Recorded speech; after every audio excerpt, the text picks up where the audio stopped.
तो अभी हमारे बीच में आ रहा है हमारा छोटा सा बहुत प्यारा सा प्रथमेश सिन्हा।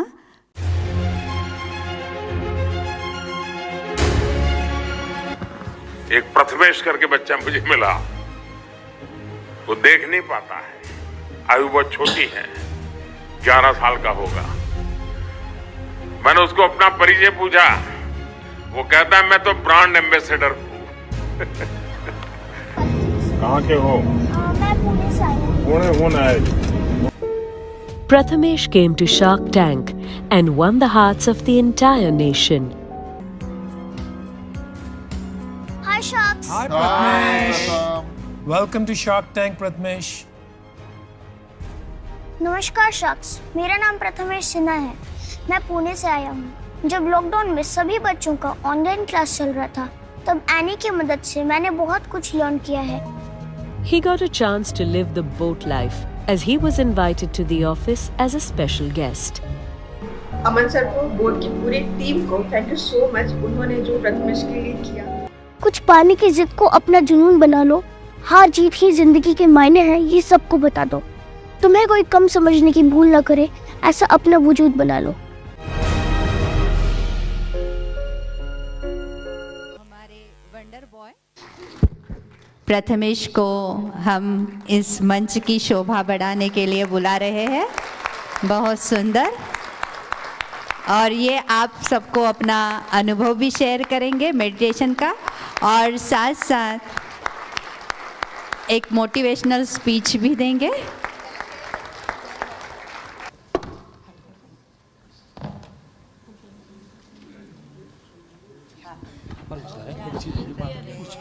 चंद्रिका दीदी, वाह, कांग्रेचुलेशन, बहुत अच्छी हो।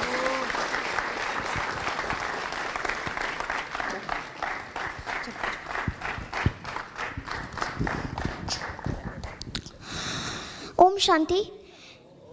नमस्कार, मेरा नाम प्रथमेश सिन्हा है। मैं 13 साल का हूँ। सबसे पहले यहाँ उपस्थित सभी लोगों का मैं स्वागत करता हूँ और शीतल दीदी को धन्यवाद देता हूँ, जगदम्बा भवन की सारी दीदियों को धन्यवाद देता हूँ। साथ ही साथ धन्यवाद ब्रह्म कुमारी की यूथ विंग का, जिन्होंने ना सिर्फ ये कार्यक्रम आयोजित किया बल्कि यहाँ मुझे बुलाकर अपनी बात रखने का अवसर प्रदान किया।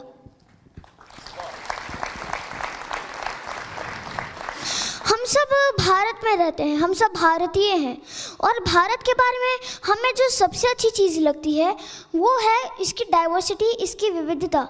लेकिन उससे भी अच्छी बात पता है आप सबको क्या है?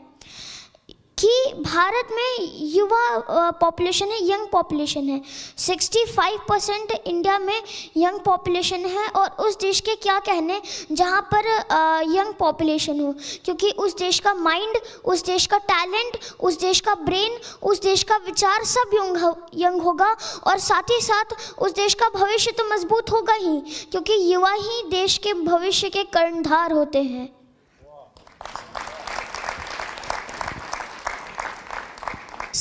मैं आप सबको एक चीज़ और बताना चाहूँगा कि कुछ लोग सोचते होंगे कि जो स्पिरिचुअलिटी है वो हम सब के लिए नहीं है, युवाओं का स्पिरिचुअलिटी से क्या काम। तो मैं ये बताना चाहूँगा, खुद मैं यहाँ पे आता रहता हूँ, ब्रह्म कुमारीज़ में मुझे आगे काफ़ी अच्छा लगता है, क्योंकि ये जगह जो है मेरे लिए काफ़ी हैप्पी प्लेस है।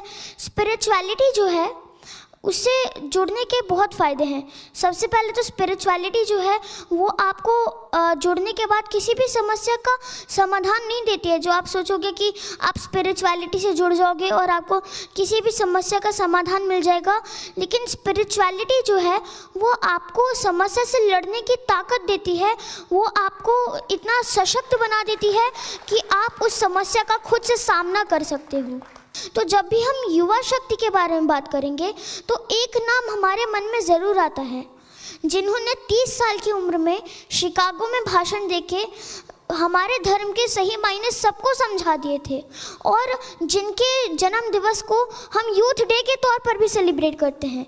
जी हाँ, मैं स्वामी विवेकानंद जी की बात कर रहा हूँ।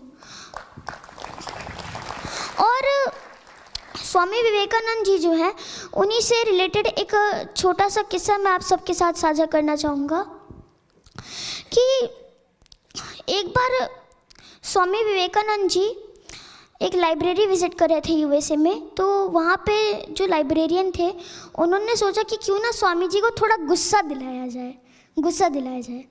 तो वो क्या करते हैं, जितने भी धर्म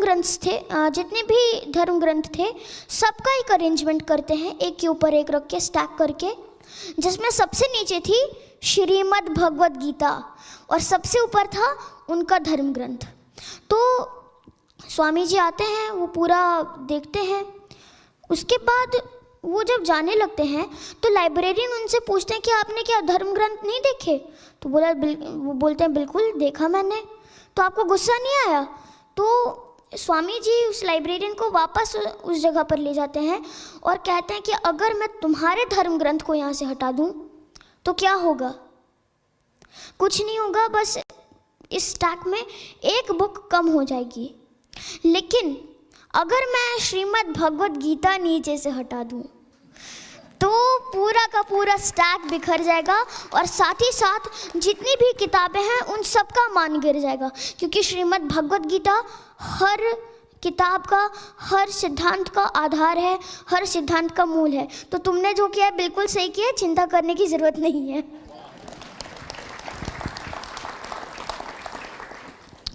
आजकल की जो लाइफ है वो काफ़ी फास्ट फॉरवर्ड हो गई है। इसमें डिप्रेशन है, फ्रस्ट्रेशन है, टेंशन है, उसके अलावा एंजाइटी है, कंपटीशन है। और इस कट थ्रोट कंपटीशन से जिन्हें सबसे ज़्यादा गुजरना पड़ता है वो है आजकल की यूथ जनरेशन, आजकल के युवा। तो इस कट थ्रोट कंपटीशन में वही आगे हो सकता है जो अंदर से मजबूत हो, और अंदर से खुद को मजबूत करने के लिए आपको अध्यात्म से जुड़ना पड़ेगा, स्पिरिचुअलिटी का सहारा लेना पड़ेगा। आजकल यूथ में एक वर्ड बहुत ही पॉपुलर चल रहा है, मोर पावर टू यू। तो ये मोर पावर कहाँ से आएगी? आपके पास कहाँ से आएगी जो आप दूसरों को दे सकें, और उनके पास कहाँ से आएगी? अध्यात्म से, स्पिरिचुअलिटी से।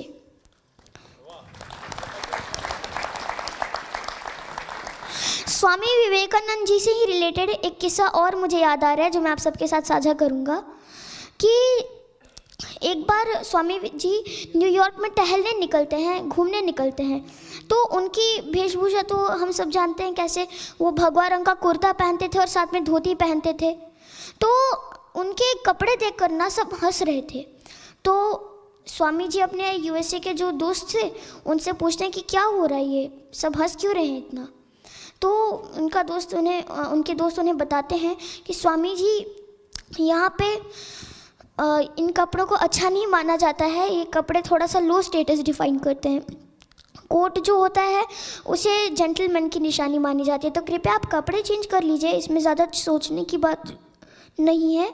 आप कपड़े चेंज कर लीजिए और सब ठीक हो जाएगा।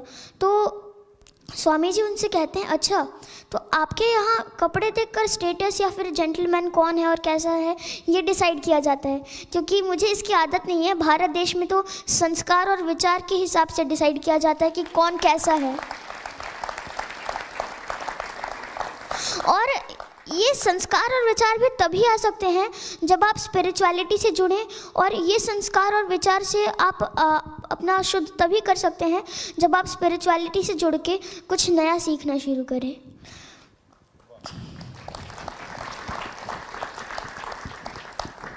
स्पिरिचुअलिटी जो है वो हमें खुद से खुद को मिलाती है।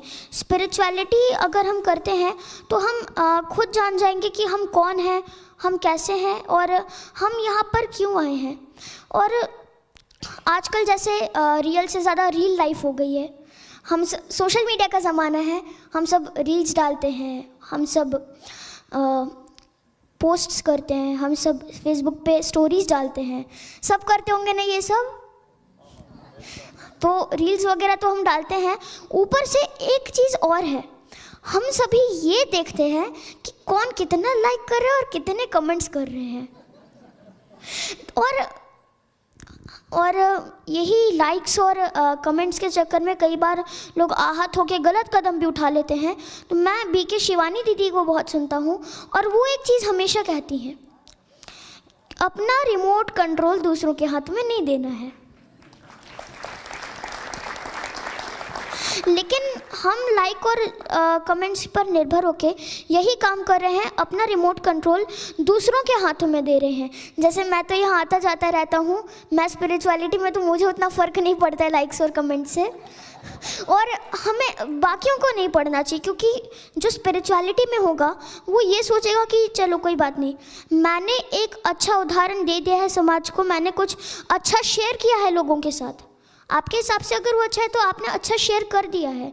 अब वो समाज पर निर्भर करता है, वो बाकियों पर निर्भर करता है कि वो उसे कैसे ले रहे हैं, वो उसे लाइक कर रहे हैं कि नहीं कर रहे हैं।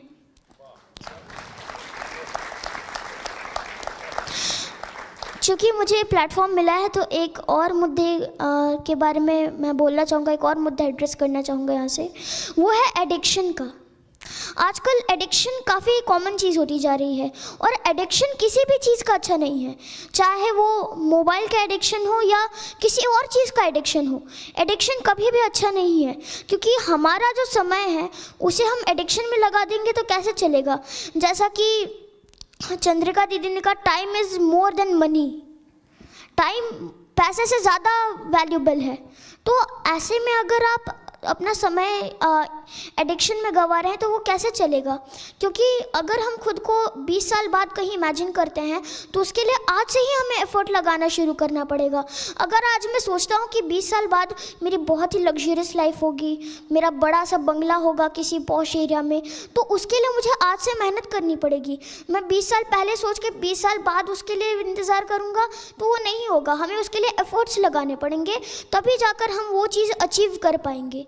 तो हमें हमेशा जिस जगह पर हम इमेजिन करते हैं खुद को वो बोलना चाहिए और उस चीज़ के लिए एफर्ट लगाने चाहिए, क्योंकि एक बार जो समय चला गया उसका वापस आ पाना नामुमकिन है।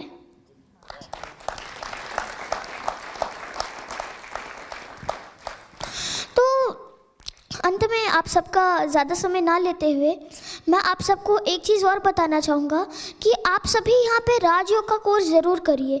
अगर आपने किया है तो बहुत अच्छी बात है, नहीं करते हैं तो एक बार ज़रूर करिए राजयोग का कोर्स, क्योंकि आप इसमें खुद से खुद को मिला लेंगे और उसके अलावा आप ये समझ पाएंगे कि आपका इस धरती पे क्या रोल है।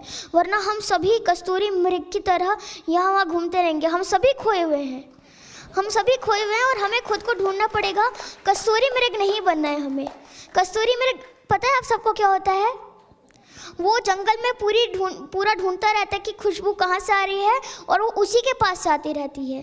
तो चेतना हमारे अंदर है, समझ हमारे अंदर है, लेकिन वो हमें ढूंढनी है और वो हमें मेडिटेशन से ही मिल पाएगी।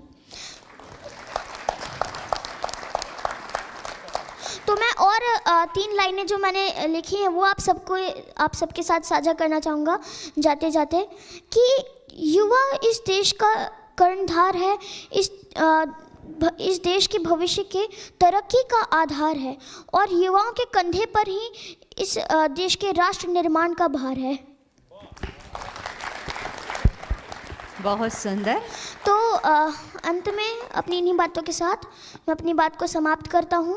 फिर एक बार आप सबका बहुत बहुत धन्यवाद। आपने मुझे इतने ध्यान से सुना, इतने धैर्य से सुना। आपका बहुत बहुत आभार। ओम शांति। बहुत सुंदर।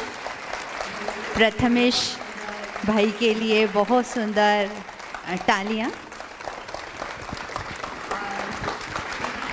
और दीदी एक छोटा सा गिफ्ट प्रथमेश भाई को दे रहे हैं।